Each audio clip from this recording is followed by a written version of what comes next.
No niin, Tase.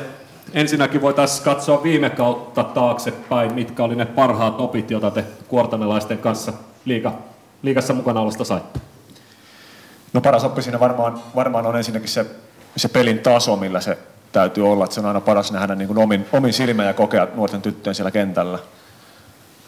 Tuloksellisesti totta kai alkukausi pikkasen meni heikommin, mutta sitten nähtiin, että kun me ruvetaan tottumaan siihen rytmiin ja pelin tasoon, niin myös siitä voittoja alkaa tulemaan sitten, tai ainakin tiukkoja pelejä. No mites nyt se rytmiin tottuminen ja voittojen hankkiminen, kun pelataan vähemmän pelejä ja kohdataan kaikki joukkueet, vai yhden kerran teidän pitää olla sitten jo kovemmassa iskussa nyt?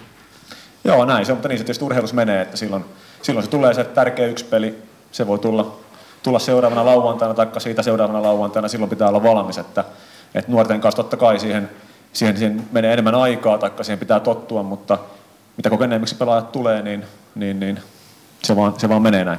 Ja nyt ollaan ikäluokkaa 99, jopa ensimmäiset 2000-luvulla syntyneet liigapelaajat tulee mukaan. Miltä se näyttää tällä hetkellä Kuortaneen joukko, joka liigaan mukaan tulee?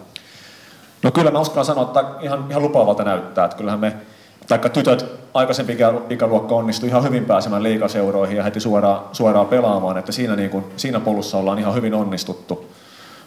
Ja kyllä mä uskallan väittää, että myös tämän seuraavan ikäluokan kanssa onnistutaan kyllä, että ihan lupaavaa tyttöä sieltä on tulossa. Ja sun odotukset liigakauteen? Te pelaatte ykkössarjaa siis samalla joukkueella?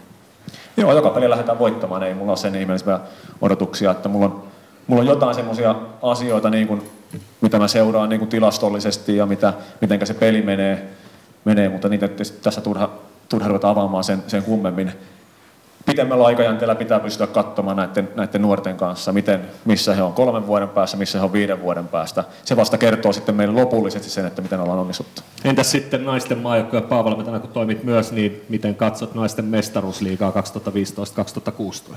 No suurella mielenkiinnolla. Just oltiin tuossa liigavalmentajan kanssa palaveeraamassa ja puhumassa.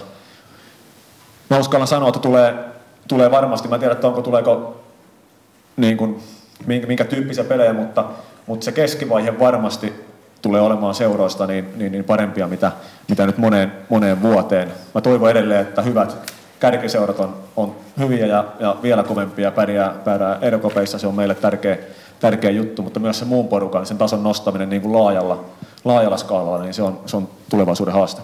Hyvä, kiitoksia ja oikein hyvää liigakautta Kuortaneelle. Tämä oli jo Kangasniemi.